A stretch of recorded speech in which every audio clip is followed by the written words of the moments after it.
Let me ask you something, and I need you to really think about this. You know that moment, right when you first open your eyes in the morning?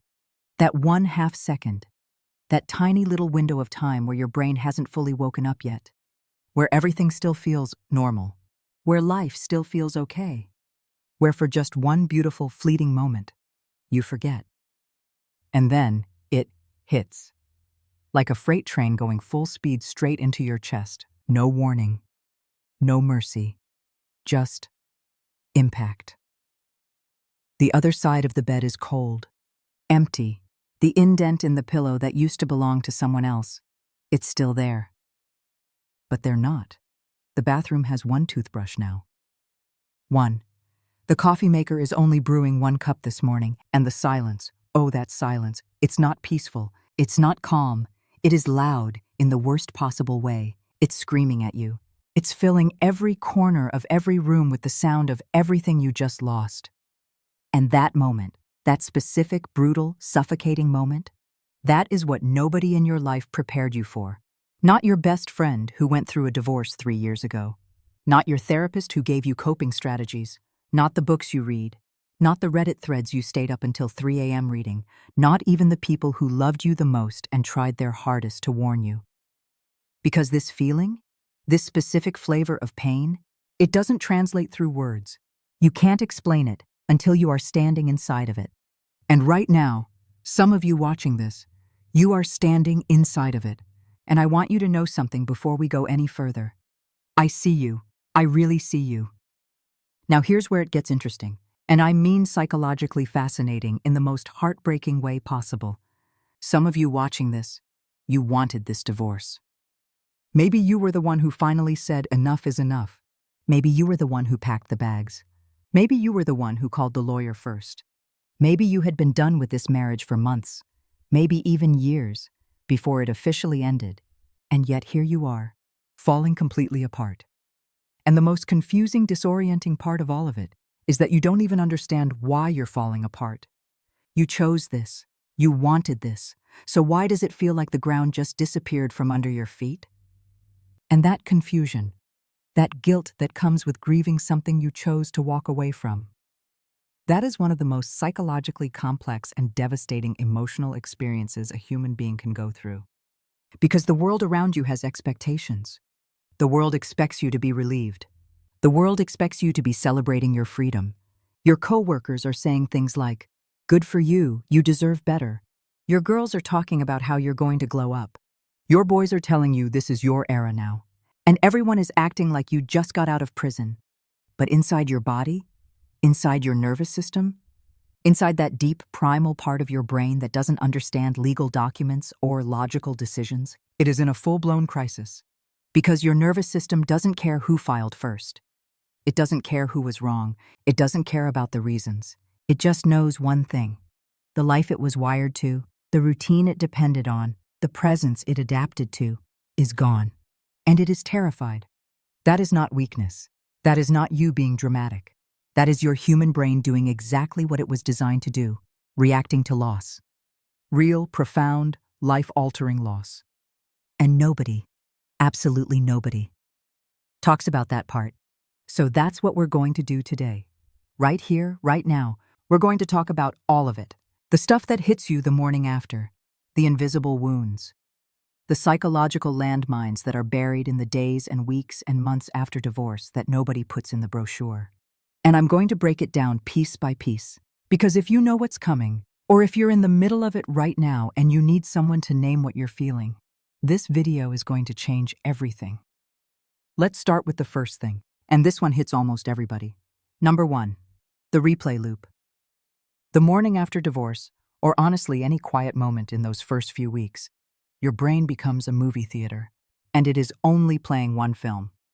Your marriage, on repeat, every argument you ever had, every moment you could have said something different, every red flag you drove past at full speed because you wanted so badly to believe it would work out, every good memory, and this one is brutal, every good memory that now feels tainted.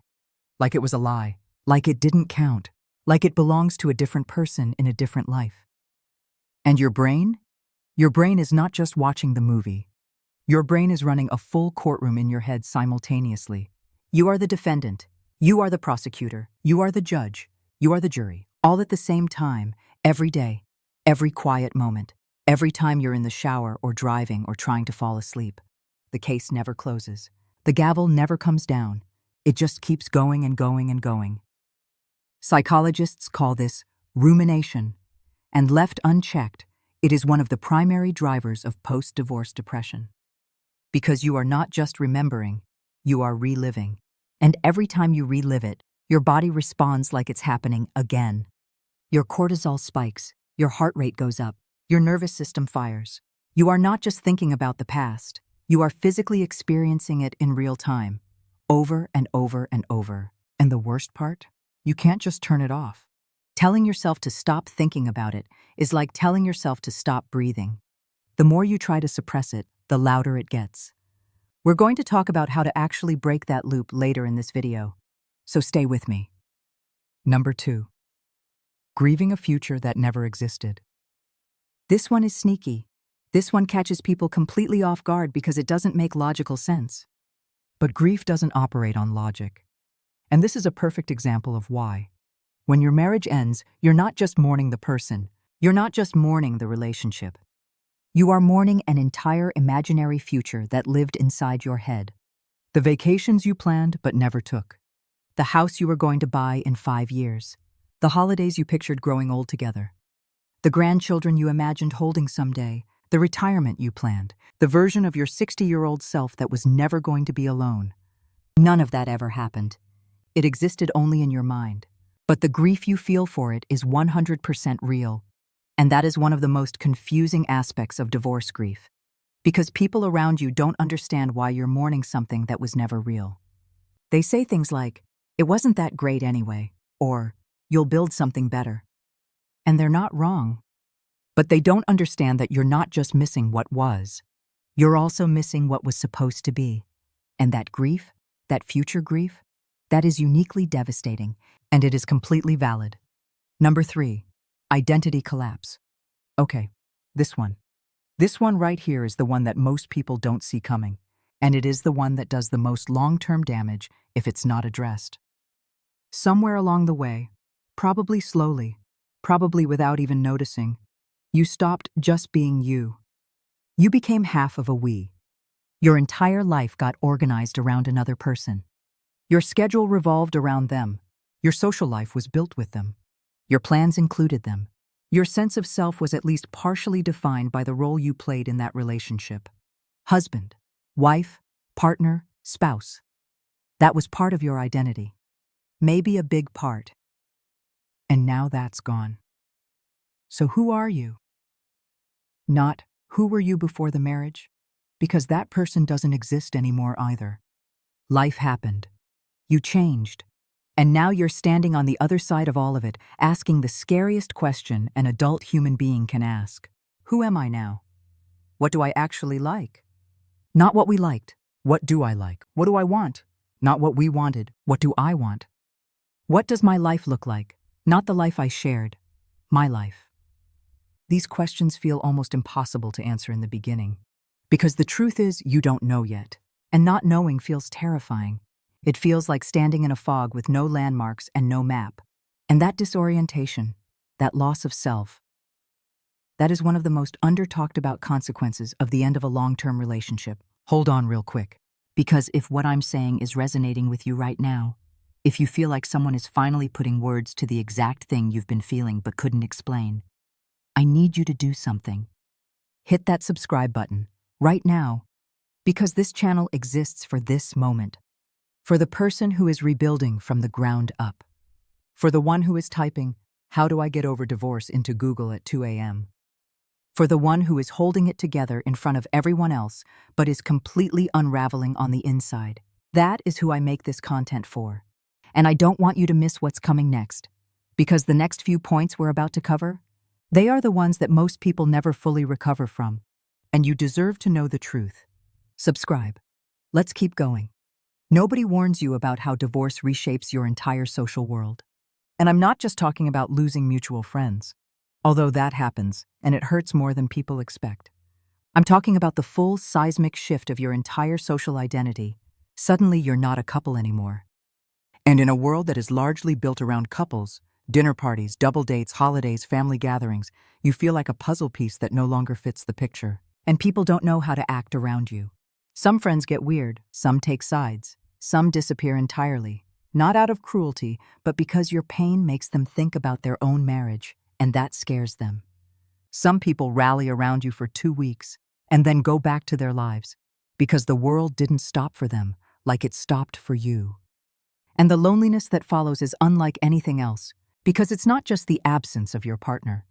It's the absence of your community, your tribe, the people you thought would always be there. And realizing that some of them won't be, that hits different. That is a loss on top of a loss on top of a loss. And if you have kids, oh man, the complexity multiplies by about 1,000. Because now you have to figure out how to co-parent with someone you might be furious at or heartbroken over, or both simultaneously. You have to put a smile on for your children while you are internally falling apart. You have to navigate shared custody and schedule negotiations and the heartbreaking moment when your kids get in the other parent's car and drive away, and your house goes completely silent. That is a specific kind of pain. Number 5. The body keeps score. Here's something that most people going through divorce don't realize until it starts happening to them. Emotional trauma doesn't just live in your head, it lives in your body. In the weeks and months after divorce, a huge number of people experience physical symptoms that they don't immediately connect to what they're going through emotionally. Trouble sleeping, or sleeping too much, no appetite, or eating everything in sight. Headaches, chest tightness, fatigue so deep that getting off the couch feels like climbing a mountain.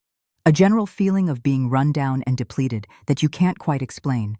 Your body is processing something massive. Your nervous system has been running on high alert, probably for a long time, if the marriage was difficult. And now it's crashing. It's like a phone that's been running 47 apps simultaneously for years and is finally overheating and shutting down to protect itself. This is not weakness. This is not you being dramatic. This is your body doing exactly what bodies do when they've been through sustained emotional stress. And the absolute worst thing you can do during this time is ignore it. Push through it. Grind through it. Numb it with alcohol or Netflix or working 80 hours a week to avoid feeling it. The body will get its due, one way or another. And the sooner you start treating yourself like someone who just went through something traumatic, because you did, the sooner you start actually healing. Number 6, the secret relief and the guilt that comes with it. I saved this one for last in this section because it's the one people are most afraid to admit out loud. Somewhere in the middle of all this grief and pain and confusion, there is a part of you that feels relieved. Maybe a small part, maybe a bigger part than you expected. And that relief scares you. Because you think feeling relieved means you didn't love them enough, or that you're a bad person, or that the marriage didn't matter. But here's the truth. Relief after the end of something painful is one of the most human responses in existence. It doesn't erase the love.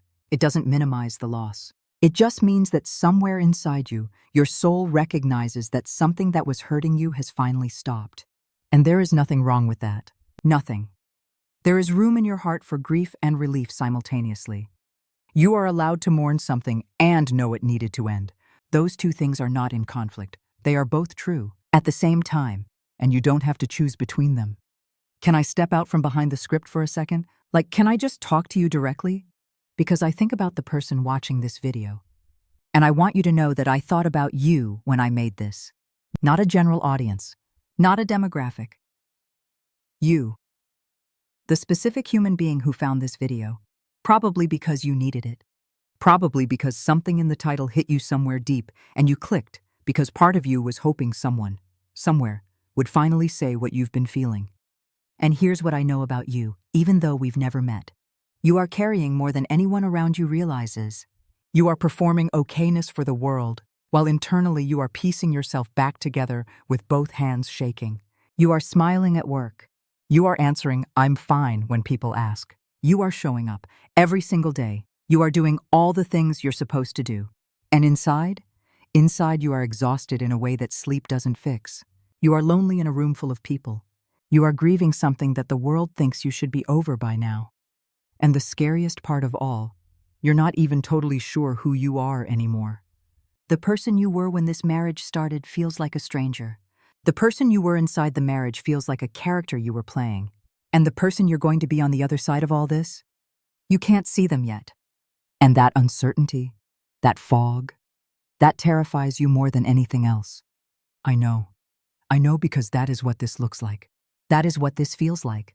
And you are not alone, not even a little bit. Now let's talk about the stuff that actually moves the needle. Because I don't want to leave you sitting in the pain. I want to hand you something real. The first thing that actually helps. Stop fighting the grief. I know. That sounds counterintuitive. Everything in you wants to fight it, wants to push it down, wants to stay strong and keep it together. But grief that is suppressed doesn't disappear. It transforms. It becomes anxiety. It becomes anger. It becomes numbness. It becomes self-destructive behavior. It becomes showing up in your next relationship and destroying it before it even starts. The only way through grief is through it. Not around it. Not over it. Through it. Sit with it. Name it. Let yourself cry. Ugly cry. The kind where you can't catch your breath. Let it out. Journal it. Scream into a pillow if you need to. Give yourself designated grief time if that helps. 20 minutes a day where you let yourself fully feel it, and then you close the chapter and keep moving. However you need to process it, process it. Do not outrun it, because it will catch you. It always catches you.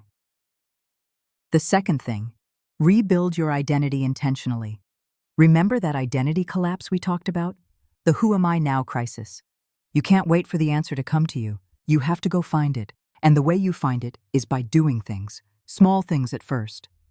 What did you love before the marriage? Go do that.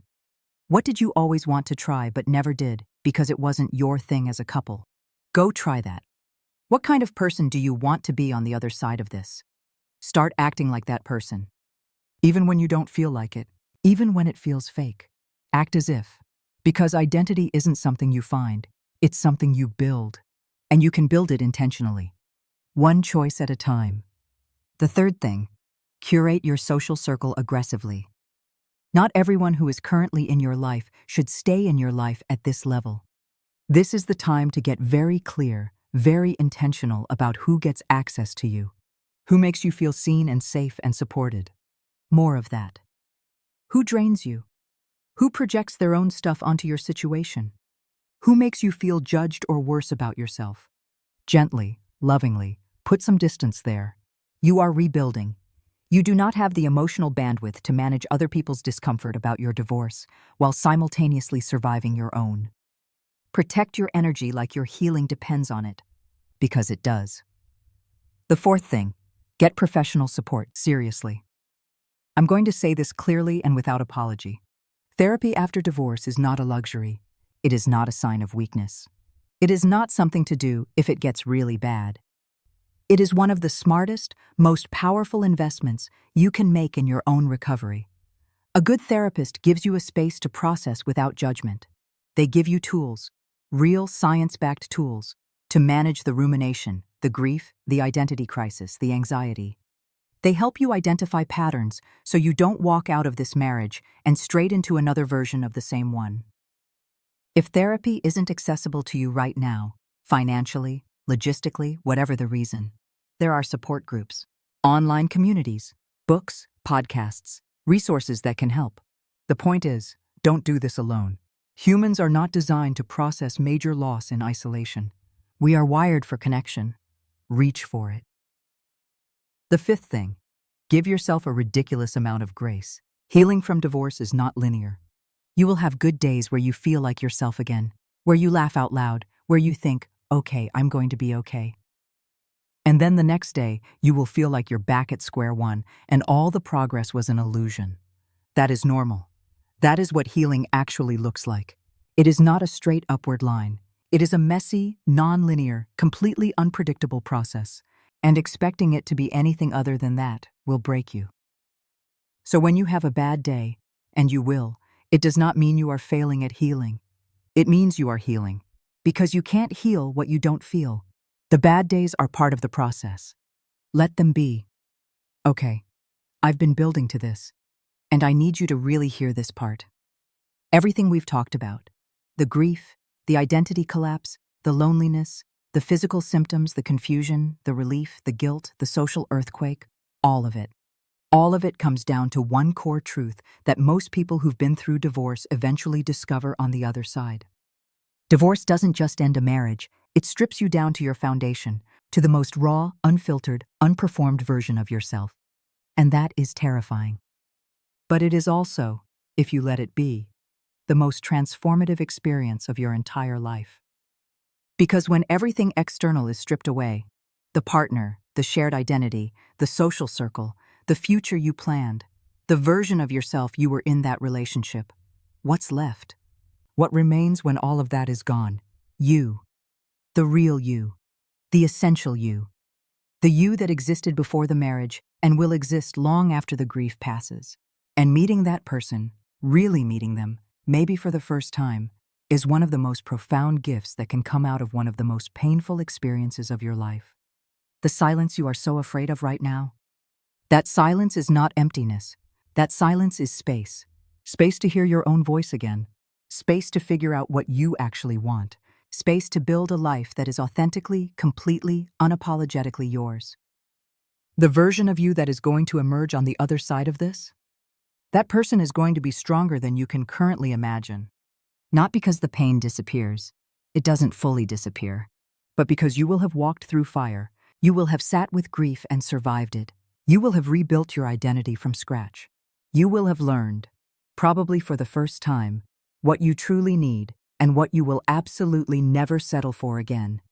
And the person who knows those things, the person who has done that work, that person is unstoppable. Day one is the hardest day. But it is also, whether it feels like it or not right now, day one of your real life. The life that belongs completely to you. The story where you get to hold the pen. And that is worth everything you're going through right now.